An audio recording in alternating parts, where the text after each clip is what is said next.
Bismillahirrahmanirrahim. Assalamualaikum. Welcome students. You are watching my YouTube channel. बेटे, my name is Sania Mumtaz. बेटे, आज का जो हमारा टॉपिक है वो बहुत ही इम्पोर्टेंट है, या यूँ समझ ले वो आपकी बेसिक्स में है, आपकी बेसिक्स नीड्स हैं. ठीक है. कुछ स्टूडेंट्स ऐसे होते हैं जो कि अच्छे स्कोर गेन करना चाहते हैं, but they can not gain good scores in their exam. कुछ जो है उनकी मिस्टेक्स होती हैं जिनकी वजह से वो अच्छे स्कोर गेन नहीं कर पाते, या उन्हें चीज़ें मेमोराइज करने में डिफ़िकल्टीज को फेस करना पड़ता है. That's why they can't memorise things and concepts. जो उन्होंने रीड किए होते हैं वो उन्हें भूल जाते हैं, जिसकी वजह से वो अच्छे से रीड नहीं कर पाते. अब इसके पीछे कुछ ना कुछ रीज़न्स हैं जिसकी वजह से वो चीज़ों को अच्छे से मेमोराइज नहीं कर पाते, और वो जो रीज़न है वो काफ़ी हैं. उनमें से कुछ मैं आज आपको बताऊंगी. फर्स्टली जो स्टूडेंट होते हैं वो कंसंट्रेशन से किसी भी चीज़ को रीड नहीं करते. बेटे, फॉर एग्जांपल हमें अगर कोई काम करना होता है, इवन कि हम स्केचिंग कर रहे हैं, उस स्केचिंग में अगर आप बार बार उठेंगे या आपकी अगर तवज्जो इधर उधर जाएगी तो आप कभी भी वो जो आपकी पेंटिंग है या जो आप काम कर रहे हैं, इवन कि कुकिंग कर रहे हैं, तो वो कोई भी काम आपका अच्छे से नहीं होगा. तो ये हम बाकी चीज़ों के लिए तो ये हम एज्यूम कर सकते हैं, हम सोच लेते हैं कि ये ऐसे होगा, अगर हम ऐसे करेंगे इधर से उठ जाएंगे तो मेरा काम खराब हो जाएगा. तो स्टडी में भी कंसंट्रेशन बहुत ज़रूरी है.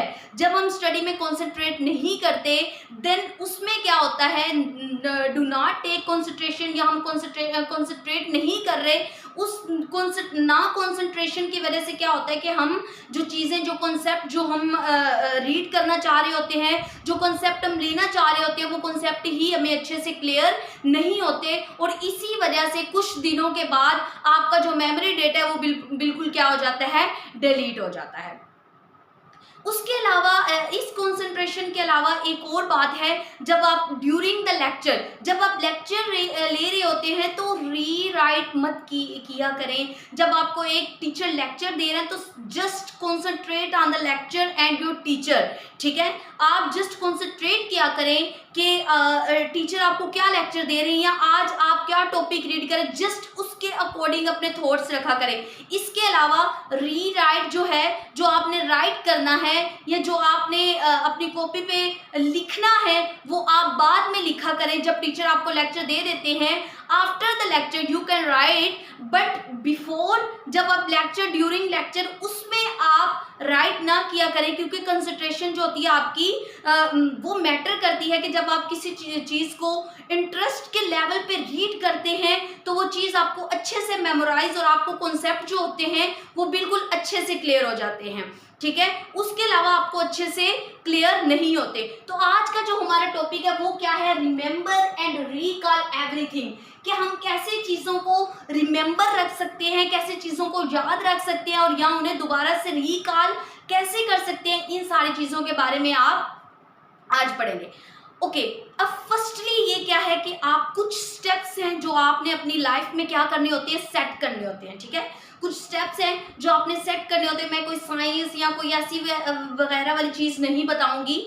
जो बेटे, अगर आप देखते हैं ना किसी को, मतलब कोई टॉपर है, तो आप चाहते हैं कि मैं भी इसकी तरह टॉप करूं. जी, आप करना तो चाहते हैं मगर आप कर नहीं पाते, क्योंकि आप जस्ट उसको सोच रहे होते हैं कि उसने किया, उसने अच्छा किया. तो जस्ट ये नहीं सोचना, आपने कुछ ना कुछ अपने गोल सेट करने हैं, उन गोल्स को आपने राइट करना है. हाँ, ये अगर ये स्टूडेंट टॉप करे तो कैसे, हाउ, अब वाई आई एम नॉट, क्यों मैं इसकी जगह पे क्यों नहीं हूँ. तो ये वाली चीज़ें मैटर करती हैं, ना कि ये मैटर नहीं करता कि आप जस्ट ये सोचें कि मैंने भी उतनी मेहनत की थी तो मेरे साथ ऐसे क्यों नहीं हुआ, या मैंने अच्छे परसेंटेज या अच्छे स्कोर जो हैं वो गेन क्यों नहीं किए. तो ये वाली जो चीज़ें हैं ये नहीं सोचनी. Firstly you set your time and your goal, then you attain. ठीक है. तो ये वाली चीज़ें जो है ये आपने सेट करनी होती है अपनी लाइफ में.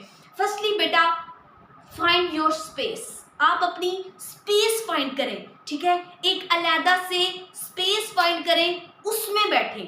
ठीक है, उसमें बैठ के चीज़ों को रीड करें। देन क्यूक योर टाइम, अपने टाइम को खुद पिक करें, ठीक है, पिक योर टाइम, अपने टाइम को पिक करें और टाइम के अकॉर्डिंग आप रीड करें। उसके बाद अपना एक प्लान बनाएं कि किस प्लान के अकॉर्डिंग आपने कितने चैप्टर रीड करने हैं, या इतने चैप्टर को आपने 1 घंटा देना है, या इस बुक को आपने 2 घंटा देने हैं, ये वाली चीज़ ना कि बेटा कि आप दूसरों से कॉपी करें, आप खुद के अपने सेट गोल करें। आपने लाइफ में करना क्या है उसके अकॉर्डिंग रीड करें चीज़ों को, फिर उन कॉन्सेप्ट्स को अपने माइंड में सोचें कि मैंने ये किया था, या आज जो मैंने इतना किया इतना नहीं किया। ये नहीं सोचना कि इतना किया इतना नहीं किया, यार जो आपने किया वो बेस्ट किया, ठीक है, उसको बिल्कुल आपने कंसंट्रेशन से क्या करना है, रीड करना है। तो according to science few steps are here. First you learn, आप क्या करें, उस चीज को याद करें। पहले फाइंड योर स्पेस, देन उस चीज को लर्न करें। लर्न, जब भी आप कोई चीज याद करते हैं तो उसकी आपके लिए प्रैक्टिस बहुत जरूरी है। अगेन एंड अगेन आपकी राइट की हुई प्रैक्टिस आपकी रिकॉलिंग से ज्यादा मैटर करती है। आप चीजों को जितना रिकॉल करते हैं उससे ज्यादा, रिकॉल करना भी बेस्ट है, बट जो आपकी राइटिंग है वो ज्यादा मैटर करती है। उसके बाद आपने रिकॉल एंड रिपीट, थर्ड पे जब आप प्रैक्टिस कर रहे हैं उस चीज की, देन साथ साथ आपने उस चीज को रिकॉल एंड रीड करना है। हाँ जी, और ये नहीं कि आप जस्ट उस लेवल पे, नो, आप अगर फ्री बैठे हैं तो आप वो कॉन्सेप्ट माइंड में सोचें, हाँ टीचर ने इसको ऐसे रीड करवाया था, मैंने याद किया, उसकी एक स्टोरी बनाएं, उसकी एक स्टोरी बना के फिर उस चीज़ को रीड करें, फिर उस चीज़ को माइंड में अज्यूम करते रहें कि हाँ ये स्टेप्स ऐसे हैं, ये स्टेप्स ऐसे हैं, फलाना जो टॉपिक मैंने रीड किया था उसका लिंक इस टॉपिक के साथ है।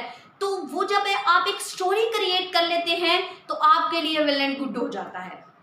ओके, अब ये 3 चीजें तो हैं। मोस्टली स्टूडेंट क्या करते हैं, सारा दिन उन्होंने रीड किया, रात को mobile use, laptop use. No, आप जो कॉलेज में लेक्चर लेते हैं, जो आप मोबाइल पे लेक्चर ले रहे हैं, उन पे कंसंट्रेशन करें, जस्ट वही आपके, उसके अलावा मोबाइल वगैरह नो यूज। आप अपने ब्रेन की रिफ्रेशमेंट के लिए इधर उधर घूमें, आप अपने आप को हेल्दी बनाएं, ठीक है, स्टे हेल्दी।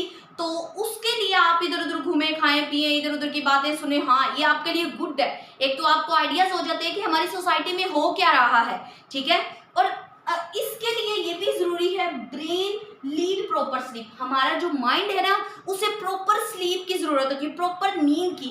जब हमें प्रॉपर नींद प्रॉपर वे में नहीं मिलती, आपको पता है कि बॉडी के हर पार्ट को रेस्ट की जरूरत होती है, और ब्रेन तो हमारा जो फंक्शनल और स्ट्रक्चरल के हिसाब से सबसे बॉडी का जो है सेंसरी ऑर्गन है, और सारे ऑर्गन्स को हमारा ब्रेन ही कंट्रोल करता है। तो जब ब्रेन को ही उसकी स्लीप उसके अकॉर्डिंग नहीं मिलनी, तो जो हमारा एड्रेनालिन हार्मोन होता है जो ब्रेन से सीक्रेट होता है, ठीक है, वो चीज़ों को मेमोराइज करने में क्या करता है, मदद करता है। जब वो ही नहीं होगा तो आप चीज़ों को मेमोराइज कैसे करेंगे? No, you can not memorise the things. आप चीज़ों को मेमोराइज नहीं कर सकते, क्योंकि हमारा ब्रेन भी क्या है, एक मसल की तरह वर्क करता है। और जब ब्रेन को प्रॉपर जो है स्लीप, प्रॉपर नींद नहीं मिलेगी तो आपका ब्रेन काम नहीं कर पाएगा। थर्ड स्टेप क्या है, some students marks good percentage, तो वही कि कुछ स्टूडेंट्स चाहते हैं कि वो गुड परसेंटेज से, but they can't attain. Okay, अब बेटा कुछ स्टूडेंट्स होते हैं कि आप अगर बैठ के याद कर रहे हैं आप बोर हो जाते हैं। अब मैं आपको यही सजेशन दूंगी कि आप बैठ के याद ना किया करें। अगर आपने स्पेस बनाई है एक रूम में तो आप वहाँ पे भी आप खड़े होकर कॉर्नर में यूं आगे पीछे चल फिर के याद किया करें, और चीज़ों को ज्यूम किया करें, और उनकी एक स्टोरी बनाया करें। स्टोरी बना के देन उससे रीड करें, ताकि जब आप टीचर को सुना रहे आप राइट करें, वो स्टोरी आपके माइंड में घूमे। और ये सिर्फ जस्ट उस टाइम के लिए ना हो, ये आपके लिए पूरी लाइफ के लिए हो, क्योंकि जब आप एक चीज़ को ऐसे याद करते हैं एक स्टोरी बना के, तो वो स्टोरी आपके माइंड में क्या हो जाती है, बैठ जाती है। Okay, visualise the day. अब जब आप रात को लेटते हैं तो जस्ट ये नहीं कि आपने सोना है या मोबाइल यूज़ करना, नो, इन चीज़ों में अपना टाइम मत वेस्ट किया करें। आपको जो बुक मुश्किल लगती है या जो आपने पूरा दिन रीड किया, ठीक है, आप उसे रीड अपने माइंड में सोचें कि आज मैंने फला चीज़ याद की, उसे रिपीट करें। जस्ट आपने बोल के उसे रिपीट नहीं करना, आपने अपने माइंड में उसे रिपीट करना है, विजुलाइज करना है, देखना है, हाँ मैंने ये रीड किया है, ये यूँ है, इधर से यहाँ से ऐसे है। तो वो जहाँ से आपको स्किप होता है फिर सोचेंगे क्यों मुझे स्किप हुआ, यहाँ से क्या मेरी मिस्टेक है। तो फिर आप थोड़ा सा उसे चेक करें, आप अपने पूरे डे को विजुलाइज करें कि मैंने कौन कौन से कॉन्सेप्ट्स किए, उन कॉन्सेप्ट्स की। और ये सबसे बेस्ट है कि आप जब विजुलाइज करते हैं या जो कॉन्सेप्ट आपने रीड किए होते हैं उनको आप दोबारा से अपने थॉट्स में सोचते हैं, और चीज़ों को नहीं है जैसे ड्रामास वगैरह, नो, कुछ भी नहीं। आपने जस्ट अपने उन कॉन्सेप्ट्स को सोचना है, अपने एक माइंड बनाना है। Okay, next theta waves. आपको पता है जब हम रात को सोते हैं तो हमारे माइंड से कुछ थीटा वेव्स, या जब हम लेटते हैं तो हमारे माइंड से कुछ वेव्स जो होती हैं वो क्रिएट होती हैं, तो वो वेव्स ज़्यादा मैटर करती हैं। तो उस वक्त जब आपने अपने माइंड को थोड़ा सा यूज़ करते हैं, या वो जो आपका आराम का टाइम होता है, तो तब आपका माइंड जो होता है ज़्यादा काम करता है, आपके कॉन्सेप्ट ज़्यादा क्लियर होते हैं, आपको चीज़ें उस वक्त ज़्यादा याद हो रही होती हैं। और वही जो मैंने आपको बताया कि एक हार्मोन होता है जो हमारे ब्रेन से सीक्रेट होता है, तो वो जो हार्मोन है एड्रेनालिन हार्मोन, जो हमारे ब्रेन के लिए ज़रूरी होता है, जो चीज़ों को याद करने के लिए, हमारे कॉन्सेप्ट्स के लिए ज़रूरी होता है। और इन सब चीज़ों के लिए हमें स्लीप, नींद की भी ज़्यादा ज़रूरत होती है। उम्मीद करती हूँ कि कुछ ना कुछ आपको समझ आ गया होगा। ओके, जज़ाकिल्लाह, अल्लाह हाफ़िज़, फ़ी अमानिल्लाह।